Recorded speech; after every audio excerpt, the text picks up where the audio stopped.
From the High Definition Production Center of Troy University's Broadcast and Digital Network, Troy, Alabama's International University, this is Troy TrojanVision News. Hello and welcome to Troy TrojanVision News for March 7th, 2018. I'm Madison Neal. And I'm Seth Hawk. Thank you for joining us this evening. Rosa Parks helped launch a movement that changed America. Her action took place in the capital city, and that was where supporters gathered yesterday to rally for Alabama to officially name a state holiday for the civil rights icon. Kaylin Boring has the details from our Montgomery News Bureau. Let us honor this woman. It started in Montgomery. It started in Alabama. What happens in Alabama affects the whole nation. Rosa Parks supporters gathered at the Alabama State House to rally for Rosa Parks Day to be implemented. Supporters of the bill want Rosa Parks Day to be recognized as a holiday on December 1st of every year. Chancellor Jack Hawkins of Troy University spoke out about his support for this bill. You know, you don't have many opportunities in life to meet an icon, but in the 1990s when we were introduced to Miss Parks, as we were planning and ultimately building and opening the Rosa Parks Museum, we had a good bit of contact with her. And most great people are humble people. And she was an extremely humble person, more focused on the people around her than on herself. And I think, you know, you can understand how she had the deep-seated courage to do what she did. But she truly changed the history of our country and ultimately the world around her. Troy students also attended the rally and gave students some advice on what they can do. It would be a mark of positive change and a mark of meaning that we can honor someone who worked every day of her life for the good of the person ahead of her or for the good of the person next to her. I think it would be wonderful, and I personally would take my day out of my time on December 1st to celebrate her life and her legacy. State legislator Laura Hall and Senator Vivian Figures have sponsored bills in both the House and Senate to designate December 1st Rosa Parks Day in Alabama. In Montgomery, Kaylin Boring, Troy TrojanVision News. If passed, Alabama would be one of only 5 states with a day dedicated to honoring parks. Troy Student Government Association is working towards improving lighting around campus. Last night, the SGA Senate passed a resolution in an attempt to make it easier to see at night. Shantia Wilson has the story. Troy University's freshman forum has been working on passing a lighting bill in order to improve the lighting on campus and reduce hazardous areas. The Student Government Association met Tuesday night and were able to pass the bill so that it could be presented to administration. I believe that we can expect a start to better changing the lighting on campus. There were recent awareness problems with the lighting, especially in front of New Res behind Trojan Village, where the Sodexo worker actually got hit. So I feel like this will start the movement to get more lighting on campus. So that bill I think it was definitely necessary. It is the freshman forum as well as the SGA's way of expressing to the student body that this is a concern that we see, we notice, and that we are working on with administration and with the city of Troy to try to resolve this issue and make campus a little bit safer for students. The freshman forum was also able to organize a Student Athlete Appreciation Day. Okay, so freshman forum specifically is our last big event, our last big hurrah is the Athletes Appreciation Day coming up, and it's on March 27th from 4 to 6, and it's specifically promoting baseball, but just kind of getting a student community base together just to support our Trojans and our spring sports, specifically baseball, like I said. And it'll be a really good opportunity to be surrounded by fellow fans and get some free food and some free merchandise and all that good stuff. It should be a really good time. Shantia Wilson, Troy TrojanVision News.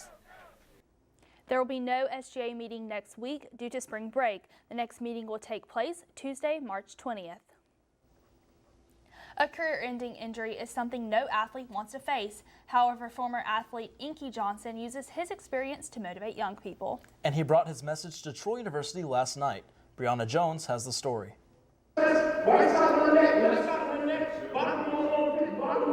For some people, the name Inky Johnson might not ring a bell, but for others, they know him as the former college football player whose life changed 8 days before he was supposed to enter the NFL draft. Johnson came to Troy University to tell his story and discuss its importance. You know, everybody knows what to do when everything is going right. and that's no knock to anybody. They should know what to do when everything is going right, but everybody doesn't know how to respond when adversity, opposition, and challenges hit.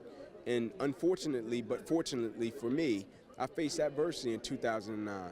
I was on this track to the NFL, playing football at the University of Tennessee, and I made a tackle and I almost lost my life. But not only did I almost lose my life, my career ended and I got left with a paralyzed right arm and hand. But I responded, because I lived my life a certain type of way, but most importantly, I had people around me that helped me get my life back on track. Johnson was chosen for the second annual Troy Ignite, hosted by Troy Athletics, and Troy student Cameron Rice shared why he picked Johnson to speak. There was something he said to me, he spoke about tonight, about trusting the process. And I was right in the brink of starting to run track. I'm here running track at Troy now. And he said that one thing to me, and literally I've been following him ever since, became a huge mentor to me. Since then, has grown as a person. I mean, even as a mentor spiritually has been a big thing.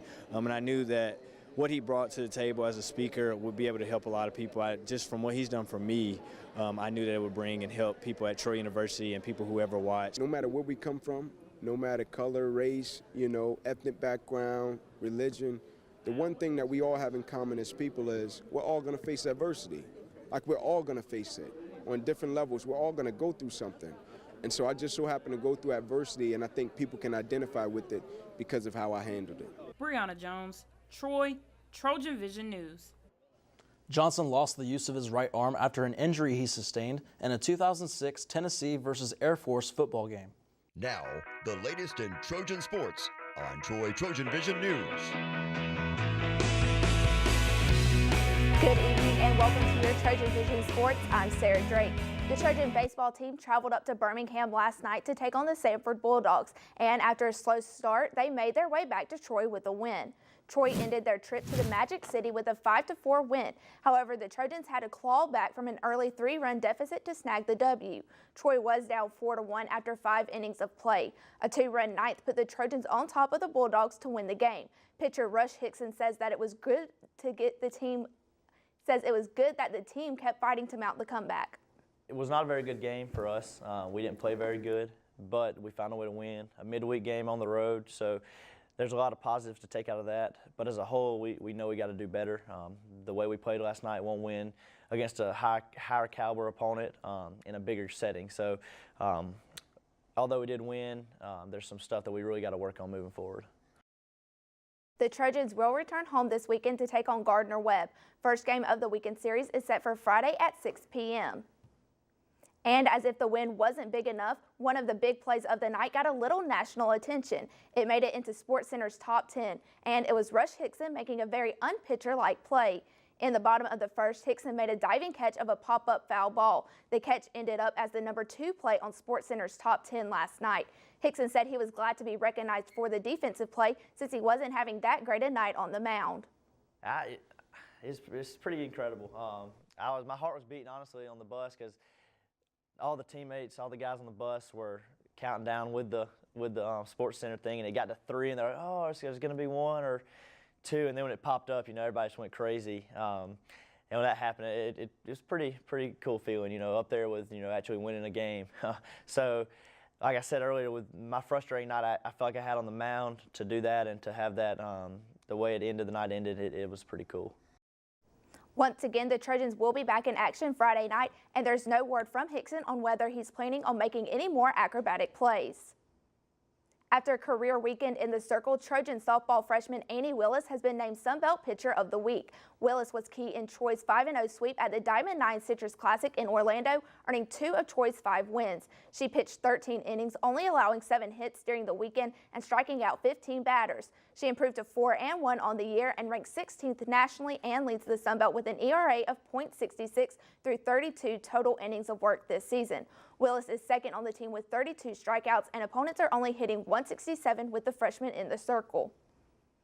The men's basketball team's road to defending the Sunbelt Tournament title began a few minutes ago as the Trojans are now facing rival South Alabama. This is the third matchup between South Alabama and Troy this season, with the Trojans taking both contests by 15 or more. The last meeting came in Trojan Arena on February 3rd in a game in which Troy had 5 double-digit scores in an 80-63 victory.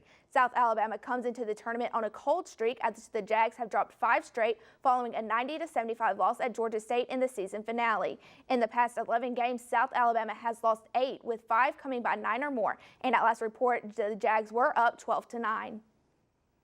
The 4th-seeded Troy women's basketball team is eyeing its 3rd consecutive title as it takes on number 5 South Alabama in the Sun Belt Conference Tournament quarterfinals on Thursday at 2 p.m. in Lakefront Arena. The Trojans won the tournament as a number 4 seed in 2016 and as a number 3 seed last season.